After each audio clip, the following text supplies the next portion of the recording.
Silence. Action. Bonjour à tous et bienvenue pour l'épisode numéro 100 du journal de bord. Alors comme annoncé dans les épisodes précédents, cet épisode ça va être un peu un épisode du type bilan récapitulatif de la chaîne et les choses à venir. Alors comme j'avais déjà précisé dans ma toute première vidéo qui est présentation et entrée en matière, tout ça, en fait j'ai commencé à faire les vidéos sur YouTube tout simplement parce que quand j'étais en terminale en gros, tout ce qui est le monde de la prépa, tout ça, ça m'était totalement inconnu. Il y avait très peu de...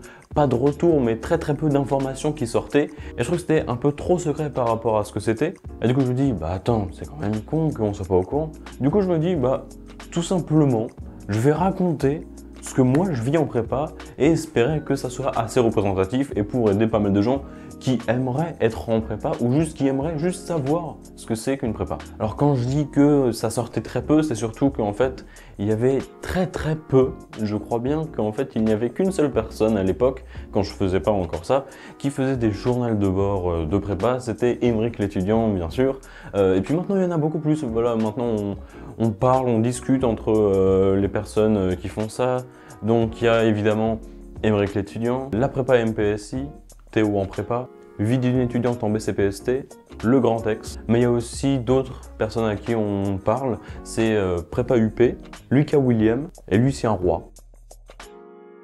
Donc voilà, c'est différentes personnes qui sont dans l'univers des prépas et de YouTube en même temps. Et du coup, c'est plutôt sympa, je trouve, voilà, de pouvoir communiquer parce que sinon, c'était presque jamais fait. Et je trouve que c'est quand même pas mal atypique, tu vois, comme situation. Parce que déjà, la prépa tout seul, c'est plutôt bizarre comme mode de vie. Tu rajoutes à ça le fait que tu fasses des vidéos YouTube et mec, t'as un combo. Oh. Du coup, c'est cette envie, voilà, de partager aux gens, de leur faire apprendre des choses et surtout leur faire découvrir l'univers de la prépa, c'est ça qui m'a vraiment motivé à faire des vidéos sur YouTube en premier temps. Et donc en fait du coup j'essaie toujours de répondre à vos questions, voilà, entre guillemets satisfaire vos attentes, même si la plupart du temps je les sais pas, j'essaie juste de satisfaire mes attentes de moi avant quand j'étais pas en prépa, voilà, quand je me posais des questions, j'étais là, ce serait quand même bien que quelqu'un m'y réponde, et là je me souviens, c'est vrai que je me posais cette question et du coup j'essayais de m'y répondre. Après aussi si vous me suivez, d'ailleurs suivez-moi sur Instagram, histoire.psi, vous n'êtes pas sans savoir que de temps en temps, il m'arrive de demander tout simplement aux gens qui me suivent de quoi vous voulez que je parle. Quels sont les sujets qui vous intéressent? Et après, je fais une petite liste et je me dis, tiens, les gens, ça les intéresse de parler de ça, ça, et du coup, j'en parle. Et la plupart du temps, j'ai des plutôt bons retours. Du coup, je me dis que j'ai bien fait d'y répondre. Alors, qu'est-ce que ça a influé concrètement, YouTube plus la prépa? Alors déjà, vous n'êtes pas sans savoir que j'en suis à ma deuxième année de prépa. Du coup, ma première année, j'avais déjà pas mal expériencé. Enfin, je l'avais faite, quoi. Et du coup, ma deuxième année, c'était un peu comme un challenge, même si j'avoue que je ne l'ai pas fait dans les meilleures conditions. En effet, YouTube, ça prend du temps. Juste le fait de faire des vidéos, de gérer, parce que voilà, faut répondre aux gens, aux commentaires, et puis c'est une petite organisation, c'est pas une entreprise non plus, mais ça demande du temps. Et j'ai fait le con, je dois l'avouer, parce qu'au début, je pensais pouvoir tenir la prépa avec un niveau correct, plus YouTube, ça se fait. Mais je voulais faire du montage en plus. Je voulais me différencier pour proposer peut-être une qualité un peu au-dessus en ajoutant du travail à la vidéo plutôt que juste la vidéo brute. Et voilà, je voulais me démarquer comme ça en ajoutant voilà, des effets, des cuts, que ça soit peut-être plus dynamique. Et au final, en fait, ça prend plus de temps que ça ait d'intérêt. Disons que le rapport en fait plus-value dans la vidéo par investissement était beaucoup trop faible. Et je parle pas d'investissement en termes d'argent. Parce que certes, c'est sûr que oui, vous le savez aussi, je ne suis toujours absolument pas monétisé, c'est-à-dire que je ne gagne absolument zéro. Et pourtant, je dois avouer que j'ai mis un peu d'argent dedans. Pas des sommes colossales, loin de là. Mais même si ces objets me servent au quotidien, enfin pas tous au quotidien, mais même s'ils me servent autre part que YouTube, je les ai achetés principalement pour ça. C'est-à-dire par exemple, le petit micro-cravate, la softbox qui est derrière. Donc rien que ça représente quand même quelque chose. Donc je vais pas dire que c'est l'argent par la fenêtre parce que j'utilise à côté, même si c'est vrai qu'en soi, ça prend de l'investissement, mais le plus important, en fait, le plus considérable, c'était le temps, parce que ça me prenait, voilà, en suivant les soirs, ça pouvait varier, ça faisait entre un quart d'heure quand la vidéo était très simple, et je me souciais pas du tout de comment ça rendait, parce que j'avais un très bon a priori sur ce que ça allait donner comme vidéo, à des fois, des vidéos que je voulais vraiment travailler, donc je faisais ça seulement quand j'avais beaucoup de temps le soir. Au lieu de regarder une série, je mettais peut-être une heure et demie, je montais un épisode très propre, pour moi. Et du coup, forcément, ça prenait du temps. Et même juste le petit quart d'heure, ça prenait déjà pas mal. Et du coup, voilà, comme j'ai annoncé il y a un petit bout de temps maintenant, j'arrête le montage, tout simplement pour m'investir plus dans le travail, dans la prépa, et puis espérer vous proposer du contenu peut-être moins qualitatif en termes de qualité de son et de dynamisme, mais après, peut-être vous parler de sujets plus intéressants parce que tout simplement, j'ai un meilleur niveau scolairement. Et puis aussi, je vous cache pas que je préférerais clairement l'année prochaine m'appeler Les histoires d'un centralien plutôt que Les histoires d'un 5,5. Du coup, voilà, on est à l'épisode 100. Ça fait déjà 100 épisodes que tous les jours, du lundi au vendredi, je tourne une vidéo le soir, hormis quelques exceptions où je faisais juste avant ou juste après, et qui sortaient tous bien soit le soir tard, soit le lendemain matin. Alors ça, si vous ne saviez pas d'où ça vient, moi je le sais très bien. C'est tout simplement que ma connexion internet est plutôt naze.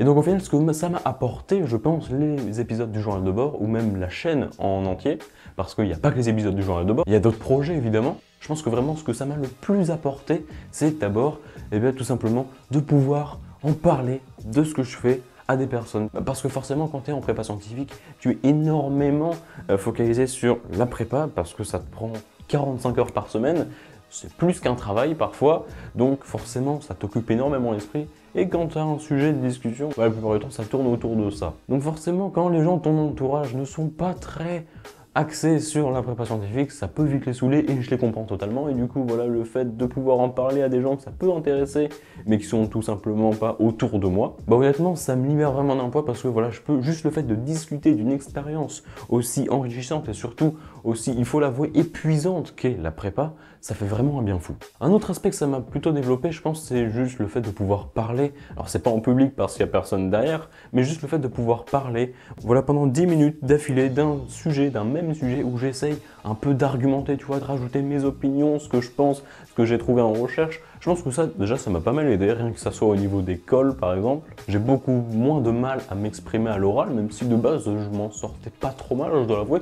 Mais voilà, vraiment, j'essaye de plus en plus d'être à l'aise, voilà, à parler d'un sujet qui m'intéresse pendant un certain temps. Et voilà, d'expliquer un peu tout. Donc c'est pour ça que j'aime bien, quand je commence à parler d'un sujet, de faire à peu près tout ce que j'ai envie de dire. C'est pour ça que la plupart du temps, les vidéos sont à peu près 10 minutes. Donc ça peut paraître long, mais personnellement, je trouve que c'est nécessaire si je veux vraiment traiter le problème ou juste le sujet dans son entièreté.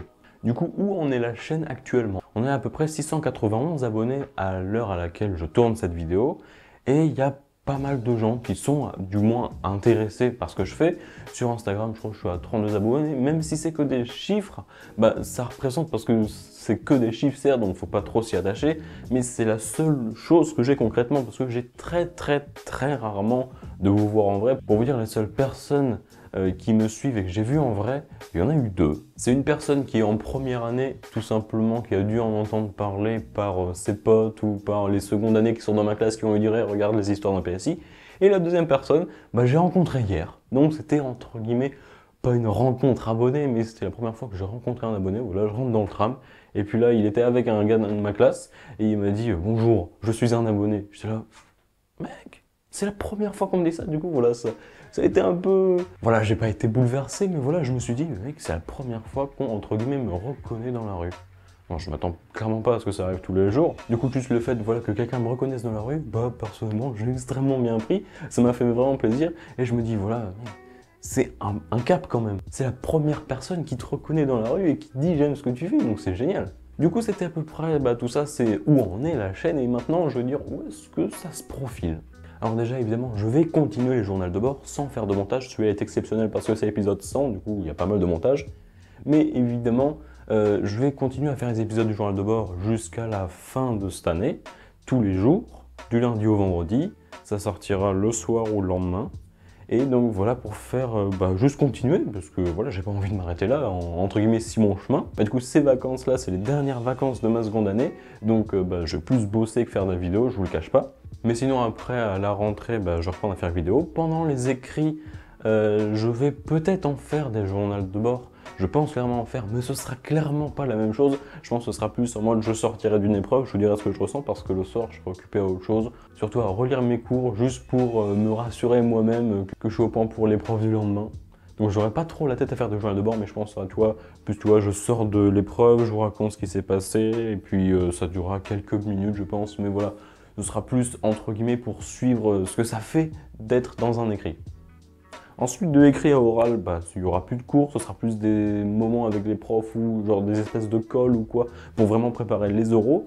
Donc il y aura peut-être moins de choses à parler là-dessus, mais je vais quand même, je pense, essayer de faire quelques vidéos. Et puis après, je pense aussi pendant les oraux, de la même façon que pendant les écrits, ce sera sur qu'est-ce que c'est que de vivre une période d'oral en prépa. Je pense que ça peut être plutôt intéressant. Je crois que j'ai jamais vu ça sur YouTube, donc ça va peut-être être une première, même si je pense qu'avec Émeric, on va être entre guillemets en parallèle à faire ça, et il m'en a pas encore parlé, mais je pense que lui aussi a déjà soupçonné l'idée que ça va être une bonne chose, du coup je m'attends à ce qu'on le fasse entre guillemets en parallèle. Ensuite, pour ce qui est de l'année prochaine, bah, ça va tout simplement dépendre en fait, parce que j'ai clairement pas décidé, mais ça va dépendre de ce qui se passe l'année prochaine. Si je sais pas si on peut appeler ça malheur parce que si je fais 5,5, je sais pas si on peut appeler ça malheur parce que certes c'est une troisième année, encore une de plus, c'est clairement pas un plaisir de refaire une année de prépa, mais après c'est clairement une opportunité que tu as, il te donne une autre chance, une seconde chance de pouvoir faire mieux. Donc si j'ai pas une école qui me plaît à la fin de l'année et si je suis accepté à redoubler, ce deuxième point, je pense que c'est plus une formalité qu'autre chose.